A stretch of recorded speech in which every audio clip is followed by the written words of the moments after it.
All right, here we are. Hello. They pay me now, so let's for the sponsors. Well, Sean, welcome to Australia. Oh, you get first dibs? Yeah. All right, that's good. Well, you're looking really sharp today, man. You actually did your hair. I appreciate that. Well, I just knew you were here and I knew you'd call me out on it, so I thought I'd try and spice it up. It's not the Apex anymore. No. It's not the Apex anymore. Oh, man, that's fucking loud. Kind of sucks when you can hear yourself talk. Yeah, turn that bitch down. But yeah, no, you're looking sharp today, man. You're looking going to get all the Australian. That's why I do it. That's why you do. I know that's why I do it. You all over the pierced earring, bro. You might be looking for some.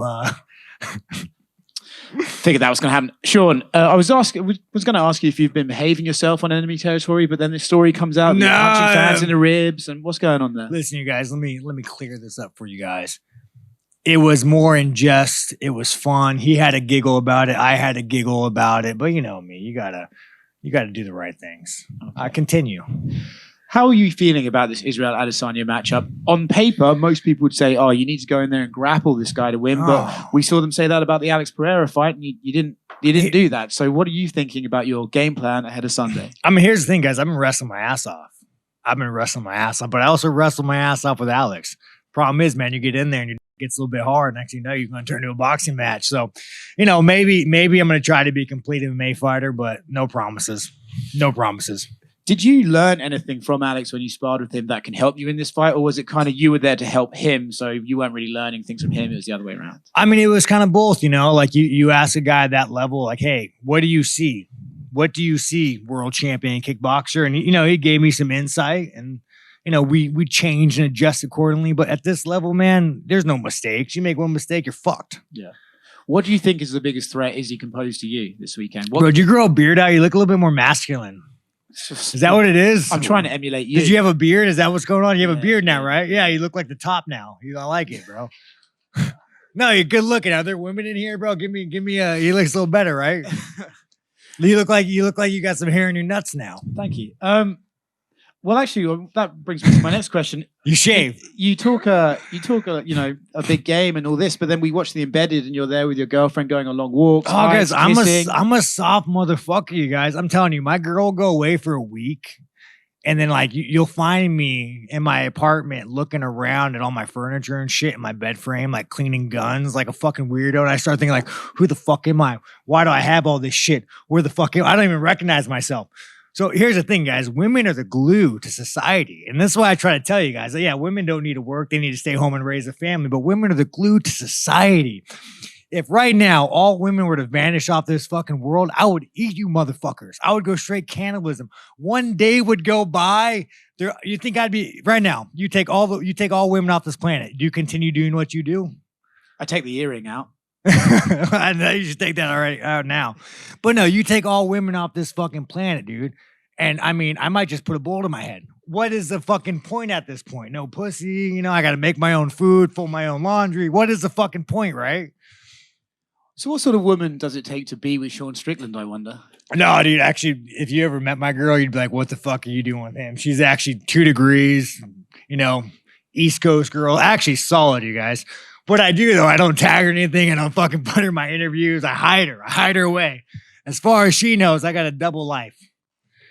So against Israel Adesanya, are you planning on coming out there and shooting a double, or do you have to mix it up and try and, you know, sort of get his game and read his cues? I mean, here's the thing about Izzy, man, the China man. If we could start calling him the China man, or the China whore, Chinese whore would be nicer. You fight a guy like that, dude, fucking little twinkle toes, running around, dance around, it's hard to shoot. You know, you're going to have to go nose to nose, dick to dick, and make it a war. Mm-hmm. How do you start doing that against a guy who is moving like him, though? Do you just have to cut off the ring, you know, fucking take some jabs, take some punches, get some blood, give a little bit to the gods. Okay. Last one, I mean, you're summing up everything beautifully, but last one for me, how are you finding being in Australia? And do you feel like you're on enemy territory, or do you feel like... No, man, you think the Australians want fucking the China man to win? They don't want the fucking China man to win. Nobody likes fucking Izzy. Izzy's a fucking cringe lord. No, man, you know, it's actually kind of funny. Kind of funny, right? Because I always think America's the greatest in the world, and we are the greatest in the world, by the way. But I always think this. But then you come here, there's no fucking fat people. I look at this audience, there's no fat people. You're a little on the thick side. Are you American, Australian? Oh, well, man, but again, for the most part, there's only like one of them. You know, man, if you want to go work out afterwards, I got you. But everybody's happy. No one's staring at their phone. You know, there's no whores running around. Everybody's moderately dressed. The titties aren't out. Go to Miami. Go to Miami. Go to any place in America. So, guys, I'm starting to think that America might be the fucked up one. But yeah, continue. America, greatest country in the world. Colby Covington, you know, that little fucking whore. In the embeddeds and the countdowns, you use the phrase "Izzy just fucking sucks." Oh man, this dude, you got all the piercings, bro. You got it. Is your dick pierced? Yes, it is. You dirty motherfucker. Yes, it is. Yes, it is. It is not. Oh yes, it is. No, yeah, I wish somebody could post a picture of this man somewhere. All right, continue. You use the phrase "Izzy just fucking sucks" quite often in the countdowns. Do you actually believe he sucks, or is it just, you know? I mean, I don't say he's one of the best kickboxers in the world, but Izzy as a man sucks. Izzy as a man sucks. You guys. I gotta ask the black man. What is your name? What's your name? Lee. Are you American? Where are you? UK. London. How much would it cost for you to hold up a Chinese flag and say, "I'm not black, I'm Chinese"? How much? What's your dollar amount? No fucking comment. No fucking comment, you guys. So does that answer your question? Israel also said the UFC might not have wanted you in this main event. He's the one that kind of talked them into getting you in. No, well, thank you, Izzy. I'm telling you, I would probably like Izzy, you guys. You know, I'm sure he's a nice enough guy. You know, thank you, Izzy. Thank you for the paycheck, sir. I can't wait to fight you. Is he a guy that you'll have to beat twice, considering like when Alex beat him, it was an immediate rematch? Oh, I mean, I'll fight him in the fucking parking lot afterwards, you know? Again, guys, I like Izzy. I'll fight anybody in here. I like fighting. It's fun. And then last one for me, you tweeted about the open workout. You invited fans to bring gloves. Oh yeah, no, I'll give you guys some work. If any of you guys want to get some fucking work, you know, we could do the man dance. I got you. Mr. Canada, what's up, dude? Not much. By the way, you know, you don't do your fucking hair. You don't dress. You don't wear overalls. You don't even dress up to talk to me. That's the kind of fucking professionalism I expect from you fucking people. Continue. There you go. Want to meet your standards. We've seen Jared Cannonier around here as the backup fighter. Oh yeah, Jared's a solid guy, man. Good fucking guy. He seems to be one of the few people you have nice things to say about. I mean, how do you not, man? He's a good husband. You know, he's a good father. You know, good father. He supported a family while his wife could raise good kids. How do you not like that fucking guy? You know, he's a solid motherfucker. I got robbed, 100% robbed. It's so funny after the fight, you guys, this fucking guy, man, you're a sharp dressed motherfucker. You just kind of see things from up here, you know? After the fight, they go, well, Sean Strickland took damage. Motherfucker, I am white and pasty. Cold weather damages me. You could have fucking wind. You Australians know this shit. You could have wind come down. Next thing you know, my face starts fucking bleeding. So if that's your metric, you guys score fights on, we need new judges. Do they talk to you about the backup role? Like if something happened crazy during the week, are you more than happy to fight Jared again? Yeah, sure. Why not? I'll fight Jared. I like the guy. I mean, it's actually kind of funny, man. I don't really want to fight Jared. I like Jared. It's kind of like there's no desire in me that wants to try to like hurt him. You know, he's a nice fucking guy. If you met Jared, he's a nice fucking guy. You guys, he wouldn't be making fun of fucking dick piercing over here if he's up here. He'd probably trying to have like a crystal seance with you, having to fucking have a good day, talk about your positive energy, Mr. Overalls. All right. You said you don't want to hurt Jared. Who are the people in the division that you want to hurt the most outside of Izzy? Oh man, you know, other than Jared, dude, we're all good, dude. Line them up, you know. Line them up. Let's fucking do it. Pay me and there's nobody I'm not down to hurt. But yeah, man, Jared's a solid fucking guy. People might look at the fight with Alex Pereira and like criticize, you know, your tactics and stuff. On paper, in the stats, you have the best defensive striking statistics. You know, I'll tell you with Alex, there's a lot of pressure with that fight. And again, you know, maybe it's my own weakness as a man. I let it get to me, but you have everybody saying, you know, you beat this guy, and you get a world title. So like in the fight, I'm just kind of like, I don't know. I wasn't fighting how I should have fought. Mind you, Alex is one of the best fighters in the world, not taking away his W. You know, fucking A. Hats off, Alex. You're gonna be the next light heavyweight champion too. But I just kind of let the pressure get to me a little bit too much, more than I should have. Do you think in that sense, you think people maybe overlook your defensive ability going into a fight like this? Yeah, I mean, here's the thing. It makes me laugh, dude. I could go train with the world champion boxer, best kickboxer, and I'll fucking put hands on him. So it just makes me laugh, man. I think I run my mouth so much, people forget that I can fight. And I spoke to your coach, Eric Nixick, yesterday after I talked to you. And we were talking a bit about, this opportunity. You weren't supposed to be the guy originally. It seems like there was some reluctance. How cognizant are you of like how big this opportunity is and these title shots don't come around often and that you need to take advantage of this moment? You guys, it's all bullshit, man. It's all fucking bullshit. Just ask fucking, Cockring over there. Like I'm in it to get a check, and it means so much to me to fight. Like it means so much to me, but it's a fucking piece of metal. I'm in it for the paycheck. I love this shit. Like having a piece of metal around my waist doesn't define me, doesn't make me who I am. It doesn't make me fucking happy. It'd be nice, but at the end of the day, it's just a fight. It's just fun. Sean over Cockring, what's your name, by the way? Jose the Cockring. Got you. Just over here, Sean. So look, over at Extreme Couture, you got some great training partners. This guy dressed up. Thank you, man. You wore a button up. Thank you. Exactly. You got to dress up for the talent. So look, Sean, over at Extreme Couture, you got some great training partners, particularly in Chris Curtis, who's, been an instrumental training partner for you for the last I don't train years. with Chris Curtis. Don't train with Chris? No, I don't. I love Chris. He's like my best friend, but I don't spar him. Oh, for sure. Well, my next question then would be, when do you think that, we could start to maybe see you and Chris Curtis do a live tour of the podcast? Oh man, no, I got to get more on it, man. Life just fucking throws shit at you. You get in a fight, they call you for another fight, but I got to get it set up and I got to get it done right. So at some point it will be professional, and then maybe we'll bring some guests on, But as of now, we're just kind of fucking off, being bored. Sean, the press conference last time really got everybody excited for this fight. Everybody just seems to talk about the press conference that's going to happen this week on Thursday. Two questions here. First off, when you had that initial press conference with Izzy, did you know how much? Did you have a feeling how much that was going to blow up and how, I guess, iconic that press conference would get for a lot of the fans? I mean, dude, Izzy's just a fucking cringe lord. Like, I mean, everything that guy does is like, it makes you fucking wince. I'm like, oh, did he really do that? Like, are you really race baiting Dreykus right now? Like, how in your brain does this how does this play out for you? So, I mean, the thing about Izzy, man, when somebody sucks to that degree, it's pretty fucking easy to make fun of them. Excitement's pretty high for this one. Are you feeling the pressure to deliver in some of this? I don't care, dude. It's kind of like a comedian doing a tour and everyone's kind of dude. It's not about that, man. It's like Izzy is just such a fucking basic whore. I hope he wears his nail polish. I hope he dresses up. I hope he wears his pearl necklace just to show fucking how the fucking cringe lord shows up. He's probably gonna start talking about Disney movies and now he's jerking off to anime and shit. My God, like, didn't he? Didn't he admit to like jerking off to anime at one point? This fucking cringe lord.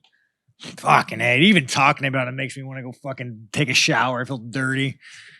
And how do you feel about kind of being the honorary Aussie here? Because it feels like you're walking down the street, people are trying to get photos with you. Bro, you're enjoying yourself. Looks like a bit of fun. I guess that just means how much people hate Izzy, But no, it's good, man. You guys are all good fucking people, man. You fucking Aussies. Well, it must be talked about. It must be talked about. It must be talked about. You guys did throw a pregnant woman in jail over a Facebook post during COVID. That must be talked about. Shame on you guys. How do you feel about that? Me personally? Yeah, how do you feel about that? Which woman was this? It was all over the news, man. How do you not know that? Well, Here's the thing, Australia. I would like you guys so much better if you had a freedom of speech. So if you could go ahead and make a freedom of speech like the greatest country in the world, we would get along better. I mean, how is that not standard with you guys? How do you not have a freedom of speech? There's a bit going on in MMA. We've got other sports going on. Yeah, but but you as a country as a whole, like you literally, like you have a government could say, if you say something we don't like, we will throw you in prison. Like, how the fuck do you rationalize that? Are you confusing us with Russia or something? No, I'm not. I'm saying that there is a pregnant woman who was thrown in jail during COVID. I mean, who else? Do you guys remember that? Anybody else remember that? He fucking remembers that shit. That was all over the fucking news, man. So, and again, I love Australia and I love the Australian people. But you guys have done some fuckery, and so has America. But I think the moment Australia gets the freedom of speech, I'll like it more. Sean over here.